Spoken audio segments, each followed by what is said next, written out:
First காராமணி எடுத்து நல்லா ஊற வச்சியாச்சு. ஊற வச்சு வாஷ் பண்ணி குக்கரில் போட்டாச்சு. இப்போ இதில் தண்ணி விட்டு நம்ம விசில் வச்சுக்கலாம். வச்சு அடுப்பு மேலே ஒரு கடாய் வச்சுக்கோங்க. இப்போ எண்ணெய் ஊற்றி தாளிச்சிக்கலாம். நான் ஆல்ரெடி அப்பளம் பொரித்தேன், அதே எண்ணெய் தான் யூஸ் பண்ணுறேன். கடுகு போட்டுக்கலாம்.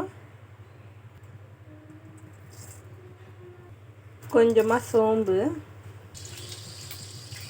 பிரியாணி இலை, வெங்காயம் போட்டுக்கலாம். வெங்காயம் நல்லா வதங்கட்டும். இப்போது தக்காளி ஆட் பண்ணிக்கலாம்.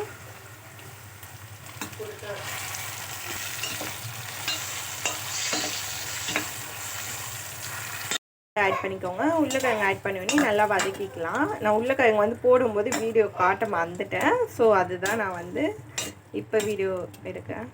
ஆட் பண்ணிக்கோங்க. நான் உருளைக்கிழங்கு போடும்போது வீடியோ எடுக்க மறந்துட்டேன். ஓகே, நம்ம தக்காளி வதங்கினதுக்கப்புறம் உருளைக்கிழங்கு போட்டு அதுவுமே இது கூட சேமில் வதக்கிடலாம். இதுக்கப்புறம் பார்த்தீங்கன்னா பூண்டு வந்து தட்டி ஆட் பண்ணியிருக்கேன். நான் நல்லா பூண்டு போட்டும் லைட்டாக வதக்கி விட்டுக்கோங்க. மிளகாய்த்தூள் உங்களுக்கு காரம் எந்த அளவுக்கு தேவையோ அந்த அளவுக்கு ஆட் பண்ணிக்கோங்க. நான் 2 ஸ்பூன் ஆட் பண்ணிக்கேன். மஞ்சள்தூள். இப்போ நல்லா மிக்ஸ் பண்ணி விட்டுக்கலாம். மசாலா போட்டதுக்கப்புறம் நான் உப்பு போடல, ஃபஸ்ட்டு தக்காளி கூடவே உப்பு ஆட் பண்ணியாச்சு. நல்லா வதக்கி விட்டுக்கலாம். நல்லா மசாலா வந்து மிக்ஸ் பண்ணி விட்டாச்சு. வந்து நான் புளி ஊற வச்சுருந்தேன் ஆல்ரெடி. இப்போ இந்த புளியை வந்து கரைச்சி இதுவுமே நான் அந்த மசாலா கூடவே ஆட் பண்ணிக்க போகிறேன். இப்போ அந்த புளி வந்து நான் கரைச்சிக்கினேன். இப்போ இதை வந்து வடிகட்டி ஊற்றிக்க போகிறேன்.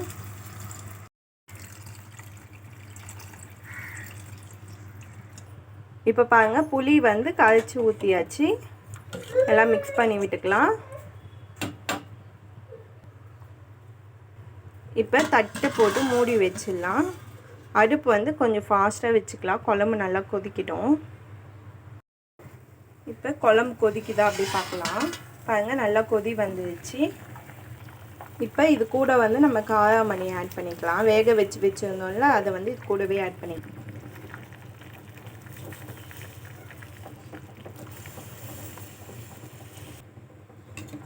பாருங்க, ஆட் பண்ணியாச்சு. கொஞ்சம் குழம்பு நல்லா கொதிக்கிட்டோம், திக்காகட்டும். நான் லைட்டாக கொதி வந்தோடனே இதை ஆட் பண்ணிட்டேன். மறுபடியும் பிளேட் போட்டு மூடி வச்சிடலாம். இப்போ பாருங்கள், குழம்பு நல்லா சுண்டிட்டு இப்போ இந்த ஸ்டேஜில் வந்து தேங்காய் வந்து ஊற்றிக்கேன். தேங்காய் அரைச்சி நம்ம மிக்சியில் ஆல்ரெடி அரைச்சி வச்சுருந்தோம், அதுவுமே இது கூட ஆட் பண்ணிக்கலாம்.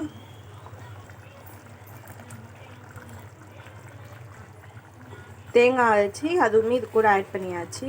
இப்போ நல்லா மிக்ஸ் பண்ணி விட்டுக்கலாம்.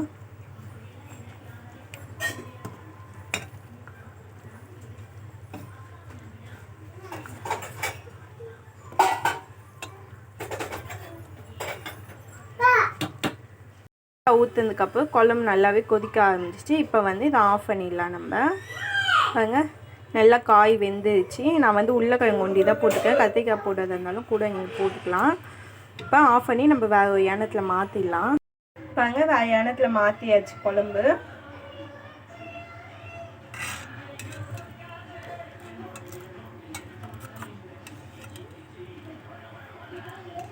சூப்பர் காராமணி குழம்பு அழகாக ரெடி ஆகிட்டு. இந்த வீடியோ உங்களுக்கு பிடிச்சிருந்தா லைக் பண்ணுங்கள், ஷேர் பண்ணுங்கள், சப்ஸ்கிரைப் பண்ணுங்கள், மறக்காமல் பெல் பட்டனை கிளிக் பண்ணுங்கள். தேங்க்யூ.